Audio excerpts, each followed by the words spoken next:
Pistons, 8 seed, 1 seed, fourth quarter, Orlando up 6, and it's Franz Wagner driving and slamming it home over Asar Thompson. Oof, that's nasty. Well, then just over 2 minutes to go. This time, Wagner lobbing this one up to Jalen Suggs, who lays it in. Magic, they steal this one on the road, 112-101. We're back, joined by CBS Sports NBA analyst John Gonzalez after a wire-to-wire victory from the, check the notes, 8-seeded Orlando Magic over the top-seeded Detroit Pistons. And I think one of the biggest storylines of this game is you got Cade Cunningham, who's giving you a playoff career-high 39 points, but Orlando still running away with this one. How concerning is it, if you're Detroit, that this can be just a one-man offense and you're relying so much on Cade Cunningham? Yeah, this has been the knock against the Pistons all season long, Kiana, that they are over-reliant on Cade Cunningham. Now, when he went out with that collapsed lung, the Pistons still were chugging along and won what? They won 9-3 without him, and it looked like, okay, they could maybe withstand this. But tonight was a great example of all the concerns that you would have with the Pistons, where Cade Cunningham goes for 39 points. Only one other player on the Pistons scored in double figures. That was Tobias Harris, who scored 17, and it wasn't a very efficient shooting night from Tobias Harris. Everybody else in single digits, and the bench was basically useless. Dennis Jenkins, who's had a really good season, he was the high man off the bench with 6 points. You contrast that with the Magic, who had all 5 of their starters in double figures, and Jalen Suggs, a guy who fouled out, he was everywhere tonight. He was awesome. Franz Wagner, he hasn't looked like himself until tonight when he threw down a dunk, had 19 and 5. He started to look good. Paolo Banchero, I've killed him, crushed him all season long.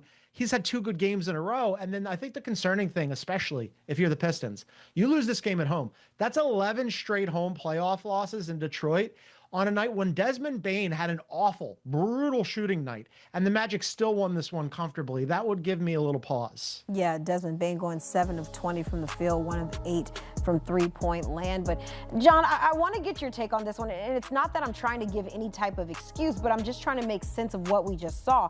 I want to get your thoughts on, the whole ideology of the rest versus rust. You consider that the Magic came in playing 2 play-in games. They surprised many also including you and I, and we talked about this, and they got that win in the play-in against the Hornets, and now riding a bit of that momentum maybe into game 1 to steal one on the road against the best record in the East?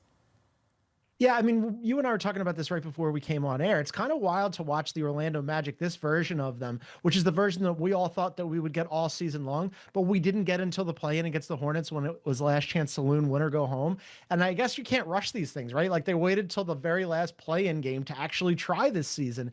But this is the version of the Magic that people wanted to see, right? Where Paolo Banchero, who's been super uneven all season long, he's had 2 really good games in a row. I don't like the fit between Banchero and Wagner overall, but they looked really good in this game.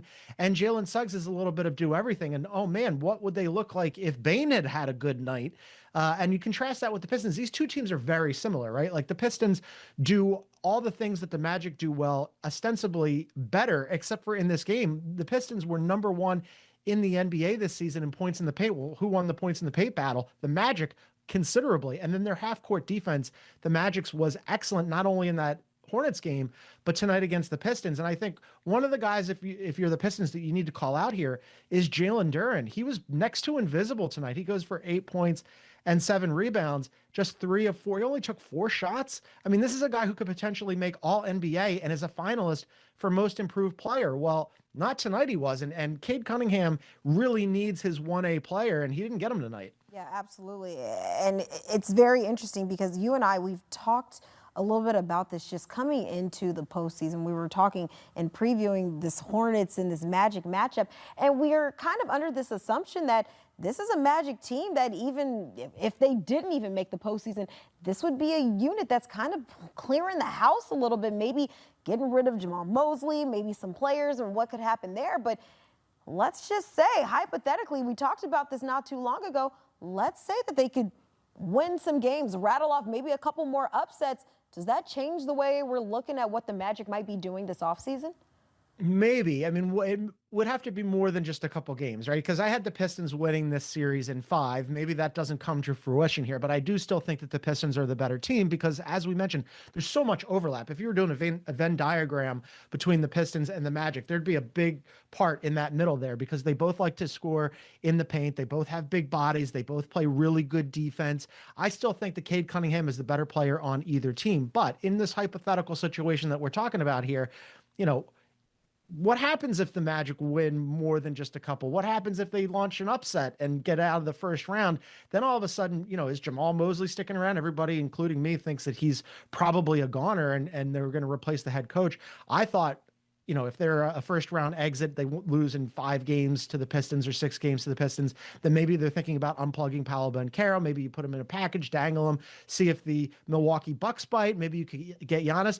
All of that maybe changes if they launch an upset. Now, I don't want to overreact. It's just one game. We'll see what happens with the Pistons in game 2 and whether or not they can look more like themselves. They've been the number 1 seed. I keep defending them, Kiana. I would like them to reward me for that positivity with the Detroit Pistons. They're the number 1 seed for a reason. They should look like it maybe in the next game. Maybe they'll look like it if they start maybe spreading that ball around, more starters and even getting in double figures, not just relying on 2, especially Cade Cunningham. But hey, going back to the Magic, I know it's just one game, but we got to be honest, winning cures a lot. I'm just saying, John, we'll see how everything shakes out. As always, we appreciate you bringing the best. Thank you so much.